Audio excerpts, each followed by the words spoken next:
Hello guys, this is Sandeep and you are now watching Sandeep coaching classes. मैं संदीप एक बार फिर आपका स्वागत करता हूं अपने चैनल पे। उम्मीद है आप सब घर पे होंगे, ठीक होंगे। तो बिना देरी किए हुए आज की वीडियो स्टार्ट करते हैं। वीडियो को स्टार्ट करने से पहले एक बात मैं कहना चाहता हूं कि अगर आप हमारे चैनल पे नए हैं तो हमारे चैनल को सब्सक्राइब ज़रूर कर लें, जिससे आपको नई वीडियोज़ का नोटिफिकेशन सबसे पहले मिल सके। तो शुरू करते हैं आज की वीडियो। तो फर्स्ट ऑफ ऑल देखते हैं कि ट्रांसफार्मर क्या होता है। The transformer is a static device which works on the principle of electromagnetic induction. तो ट्रांसफार्मर एक स्टैटिक डिवाइस होती है। स्टैटिक मींस जिसमें कोई मूविंग पार्ट नहीं होता, ठीक है। इसमें सभी पार्ट क्या होते हैं, स्टेशनरी होते हैं, एक जगह पे ही रहते हैं, कोई भी मूवेबल पार्ट इसमें नहीं होता। तो basically it is a static device which works on the principle of electromagnetic induction. ये एक स्टैटिक डिवाइस होती है जो किस पे काम करती है, किस प्रिंसिपल पे काम करती है, इलेक्ट्रोमैग्नेटिक इंडक्शन पे। ये इलेक्ट्रोमैग्नेटिक इंडक्शन क्या होता है मैं आगे आपको जब वर्किंग करवाऊंगा इसकी तो उसमें अच्छे से बताऊंगा, ठीक है। देन आगे देखते हैं। It is basically used to step up and step down the voltage level. तो ये बेसिकली किसके ऊपर काम करता है, इलेक्ट्रोमैग्नेटिक इंडक्शन के ऊपर। और ये किसके लिए यूज़ किया जाता है, स्टेप अप या स्टेप डाउन करने के लिए, किसको, वोल्टेज लेवल को। मतलब कि वोल्टेज लेवल को या तो हम इंक्रीज़ करते हैं या फिर डिक्रीज़ करते हैं इसकी मदद से।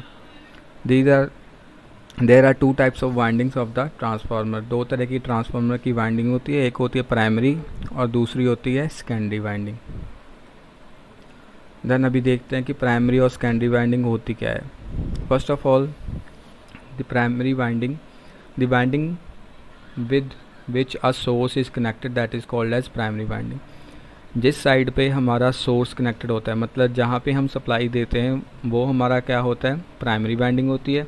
ऑन द अदर हैंड अगर सेकेंडरी की बात करें, the winding with which a load is connected that is called as a secondary winding. तो जहाँ पे हमारा लोड कनेक्ट होता है उसको हम क्या बोलते हैं, सेकेंडरी वाइंडिंग बोलते हैं। तो बेसिकली कहने का मतलब ये है कि जिस साइड पे, जिस वाइंडिंग पे हमारा सोर्स कनेक्टेड होगा उसको हम क्या बोलेंगे, प्राइमरी वाइंडिंग। और जहाँ पे हमारा लोड कनेक्टेड होगा उसको हम क्या बोलेंगे, सेकेंडरी वाइंडिंग। देन आगे है कोर। कोर क्या होती है, the core of a transformer is made up of a ferromagnetic material that is of iron. तो ये कोर ऑफ ट्रांसफार्मर किसकी बनी होती है, फेरोमैग्नेटिक मटेरियल की बनी होती है, जैसे कि आयरन, मतलब कि एक मैग्नेटिक मटेरियल की बनी होगी। It is made up of thin laminations which are electrically isolated from each other in order to reduce the losses। तो ये थिन पतली पतली लेयर्स की बनी होती है, ठीक है। जैसे कि मान लो कि पतली पतली लेयर्स होती हैं, उनको एक दूसरे के ऊपर रखा होता है, एक मोटी सी परत बना ली जाती है, ठीक है, जिसको हम क्या बोलते हैं, कोर बोलते हैं।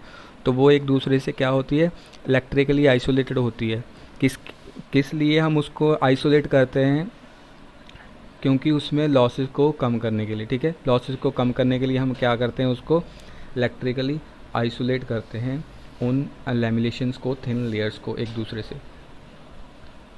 देन आगे देखते हैं टाइप्स ऑफ ट्रांसफार्मर।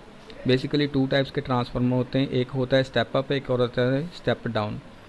तो स्टेप अप ट्रांसफार्मर बेसिकली क्या होता है, when the primary side has low voltage and the secondary have high voltage that is called as the step up transformer.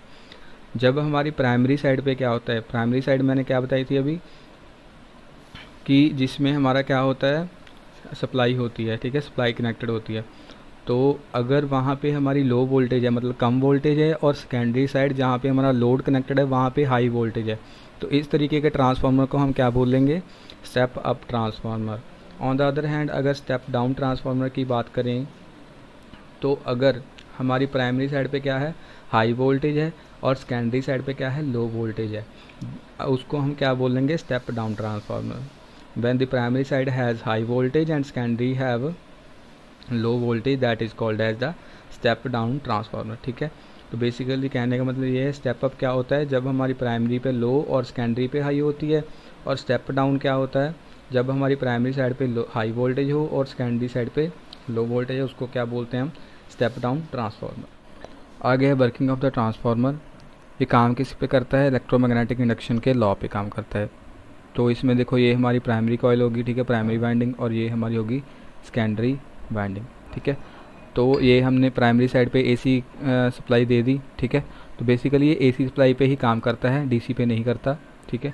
तो वो मैं आपको अगली वीडियोस में बताऊंगा कि डीसी पे काम क्यों नहीं करता। अभी आप ये समझ लो कि इसको सिर्फ एसी सप्लाई देनी है हमें, ठीक है। तो प्राइमरी साइड पे अगर हमने एसी सप्लाई दी तो इसमें क्या होगा, करंट जाएगा और इसमें क्या प्रोड्यूस होगा, मैग्नेटिक फ्लक्स प्रोड्यूस होगा, ठीक है। तो ये हमारी कोर है। तो मैग्नेटिक फ्लक्स अगर प्रोड्यूस होगा तो उसका इफ़ेक्ट, ठीक है, ऐसे करके हमारी जो है magnetic lines of force produce होगी, ठीक है। तो इस तरीके की उसकी क्या होगी, डायरेक्शन होगी। तो इस तरीके से होगा क्या, यहाँ से इसका इफ़ेक्ट यहाँ पर भी जाएगा इस कॉइल तक। तो जब इस कॉइल तक जाएगा तो इलेक्ट्रोमैग्नेटिक इंडक्शन का लॉ क्या करता है कि अगर किसी कंडक्टर के लिंक में जो कॉइल है, जो हमारा क्या है मैग्नेटिक फ्लक्स चेंज होता है, तो उसमें क्या होता है, इंड्यूस ईएमएफ प्रोड्यूस होता है या फिर इंड्यूस्ड वोल्टेज क्या होता है, प्रोड्यूस होता है। एक बार फिर सुन लीजिए कि जब अगर हमारा कंडक्टर है, ठीक है, उसके रिलेटेड में अगर कोई मैग्नेटिक फ्लक्स अगर चेंज होता है तो उसमें क्या होता है, हमारा इंड्यूस ईएमएफ प्रोड्यूस होता है। तो ये क्या है, एसी वोल्टेज है, ठीक है, तो एसी करंट है। तो क्या होगा, ये इस तरीके से चलता है, मतलब कि ये हमारी पोलैरिटी जो है चेंज हो रही है, कभी पॉजिटिव हो रही है, कभी नेगेटिव हो रही है, कभी ज़ीरो हो रही है, मतलब चेंज हो रहा है ना। तो यही बात है कि अगर हमारा magnetic flux link with the coil change होगा तो उसमें क्या होगा, हमारा इंड्यूस ईएमएफ प्रोड्यूस होगा। तो ये बेसिकली इलेक्ट्रोमैग्नेटिक इंडक्शन के लॉ पे काम करता है। जब हमारा यहाँ पे हमारा क्या है मैग्नेटिक फ्लक्स प्रोड्यूस होगा तो उसकी वजह से यहाँ पे इंड्यूस ईएमएफ प्रोड्यूस होता है। तो ये इस बेसिस पे ट्रांसफार्मर हमारा काम करता है। तो ये थी आज की हमारी वीडियो जो कि थी ट्रांसफार्मर के बेसिक और उसकी वर्किंग के ऊपर। तो उम्मीद है अगर आपको वीडियो पसंद आई है, तो अगर आपको ये वीडियो पसंद आई हो तो हमारे चैनल को सब्सक्राइब करें और वीडियो को ज़्यादा से ज़्यादा शेयर करें। तो आगे वाली वीडियो देखने के लिए हमारे चैनल को सब्सक्राइब करना ना भूलें। Thanks for watching guys.